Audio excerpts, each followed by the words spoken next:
The highlights I'm going to give you today is about the class I teach in mechanical engineering. It's 201 Elements of Structures. And this is the first course in strength of materials that is taught to students in the 2A curriculum in mechanical engineering. So these are sophomores coming in.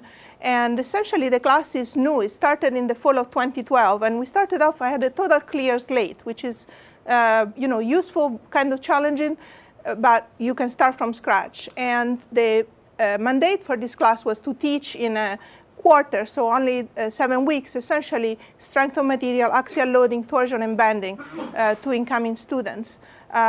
So I started off the first time I taught it in fall 2012. I taught it in the traditional way, lectures, online PSATs, PDFs, Taylor, the whole shebang.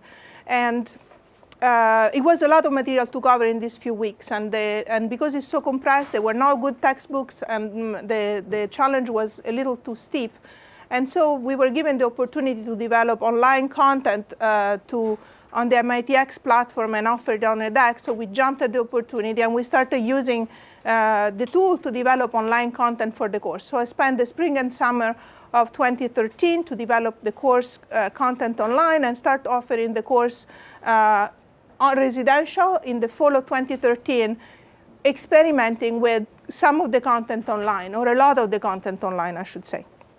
So essentially, this course is at this point, all the content of the course is online. The students do not have a textbook. There are lectures, recitation, and online material. And we release a week of content at a time. Every week, we release a learning sequence, problem set.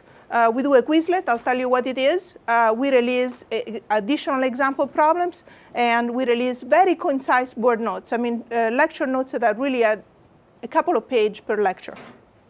And that's it. That's what the students rely on. So the learning sequences are an important component of the class. Essentially, are sequences of videos and exercises. This class is very task-oriented. The students learn to solve problems in axial loading, torsion, and bending. There is always some structures that they have to look at and figure out how it deforms, what forces are inside, and these kind of things that mechanicians are interested in.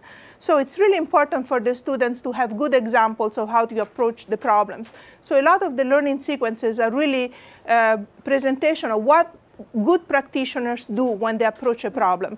And because different students learn in different ways, we present these approaches through videos.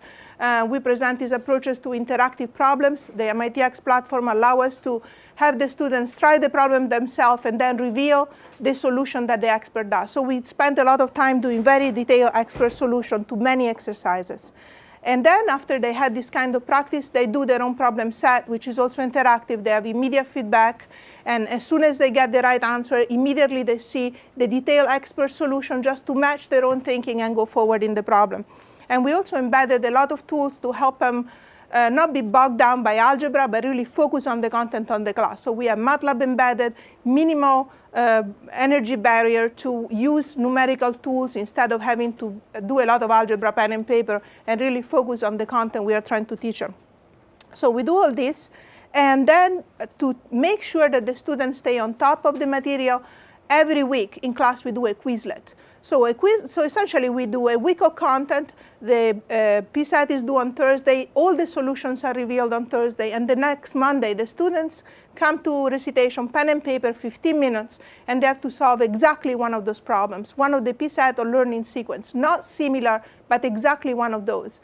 And this changed a lot of the dynamics of the course, because the students are not stupid. They know I have the solution to these problems. One of these problems will be tested on one of these, and is worth 25% of my grade. And so the students learn this content. So it's not like they just do the PSAT, or they copy the PSAT, or they try to understand what the learning sequence is, but not really in depth. They really understand it, and they stay on top of the material very well.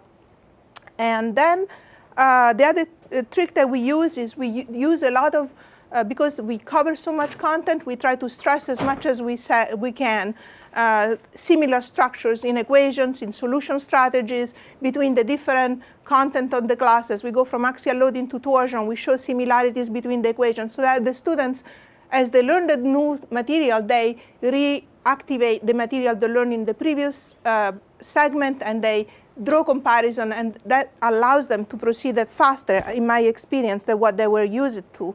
without all this support, the structured support. So the other thing that by having all this online content, the other benefit of having all this online content is that I am finally free of the classroom clock. If you have a course in which you're trying to teach something and you do not have the perfect textbook, you always feel like you have to, in the class, impart as much knowledge as possible. And you feel like unless you put it in that amount of time, that's it, you're done, they never get it.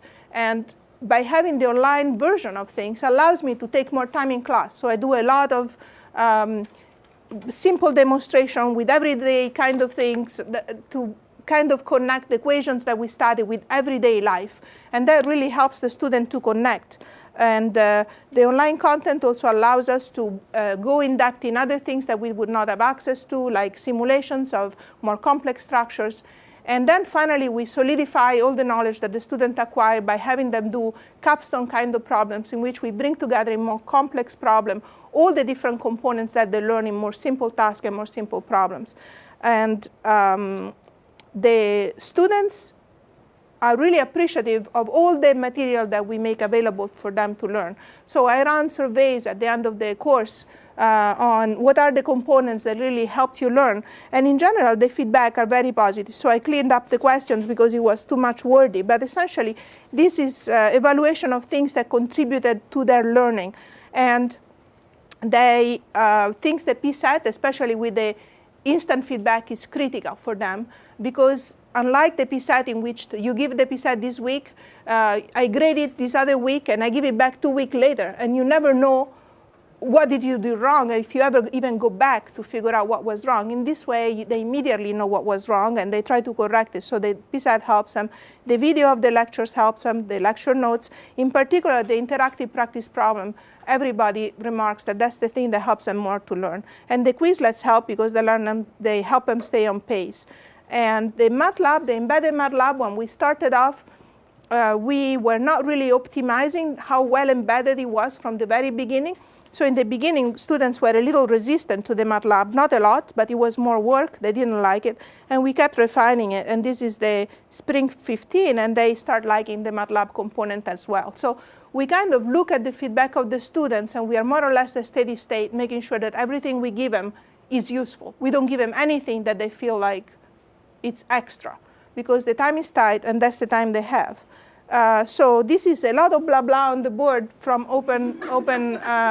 It's mainly for me to remember what I have to tell you because it's so much stuff. So the feedback for the Quizlet is good. Even if it's more scary, you have a test every week, they help them stay on board. These are comments from the first time I taught the class in the residential way. And these are just some of them. But mainly the main problem is that they felt that they did not have enough exercises and time to solidify what they learned in practice. And they felt that a lot of time, my lectures were rushed at the end. As I was saying, I was trying to fight the clock to get the stuff in. And in general, not enough time to solve problems or understand. And then I did an experiment in fall of 2013 in which I totally flipped a part of the content, a third of the class, totally flipped. I did not do any lecture. I just assigned videos online, and I did exercises in class. And the feedback was mixed. There were a lot of students that felt that the videos were not good substitute for in-person lecturing. And these are, fall sophomore and some freshmen in the spring.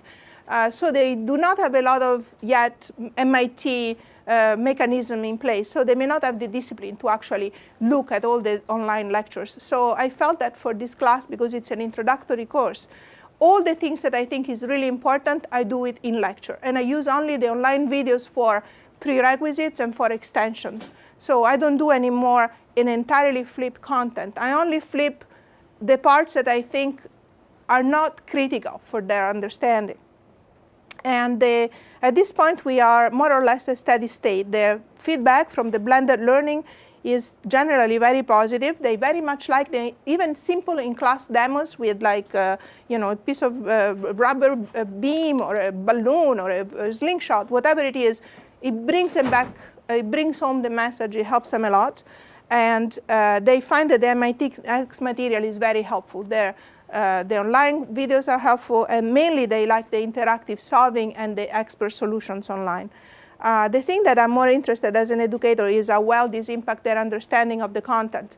So I do not, this is not a science because this data is always muddled somehow, but this kind of distribution of scores for a course is the typical distribution of score that I've seen for 20 years at MIT in classes. You have very few students, 10% of the students that really get everything in the course. They get a score higher than 90, cumulative on quizzes, tests, everything else. Then you have, if everything goes good, maybe half of the course over 80.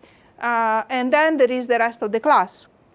And this is, when I saw this thing in the traditional course, that's it. I mean, that's the normal thing. I was relieved because the course was very fast. So it was good for me, actually, to see this.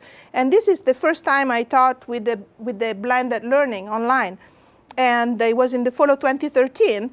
And at the end, when I did the grades, I had 50% of the students that had over 90 total score. And 87% of the class had over 80. So they did 80 out of 100 correct over the entire over the entire course. And these are data that when I saw it, I thought, there is some geniuses class, like a total, like who are these guys? Like I gave the final exam and I thought it was horrendous and I went to grade it. I'm like, done, good, good, good. Like it took me half of the time to grade it. I'm like, what's going on? Who are these guys? Some kind of Chernobyl effect or something. I really thought that. And then what happened is that this thing continues semester after semester after semester. So this is my grades for this fall, just finished 3 weeks ago. 69 students. I had 56% over 90, 85% over 80. And this is the same person I'm teaching the same course. The only difference is they have a lot of support through the online components and the way we integrate everything in the course. A lot of people ask me, okay, this is great, but how much effort do you have to put in as a faculty to develop all this? And yes, there is an initial cost, because there is the cost to think about what you're teaching, reorganize it, and bring online all the part that can be done online. And it takes effort. ODL supports this effort greatly. There are people in the digital learning lab that support faculty. And one of our tasks is to be connections to the family, to the faculty. This is how I feel about MIT. Connection to the faculty and help faculty develop content to bring their own courses on the platform and to edX. And the involvement of the faculty on the nitty-gritty of the technicality of the technology does not need to be very deep. There is a whole team that helps with that. The faculty puts in the intellectual property, puts in their experience and knowledge, and the content is created as a community effort. I couldn't have done anything without Martin sitting back there, that was my TA for forever and ever, to help to do this material, and actually is in the trenches to do all the work to make all these things happen. All the people at ODL, at edX in the beginning, they helped us work and develop this course. The benefits for the faculty is enormous. Once you have all this content on course, you can really focus on teaching best practice that you can. It's very time effective once the material is created, and you can constantly refine and improve content with very little effort.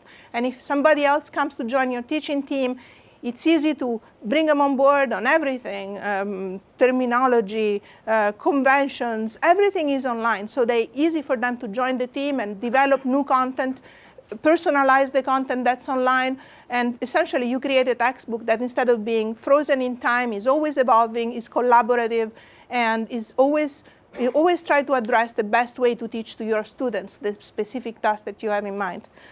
So that's my experience. In general, it was very positive. Thanks a lot.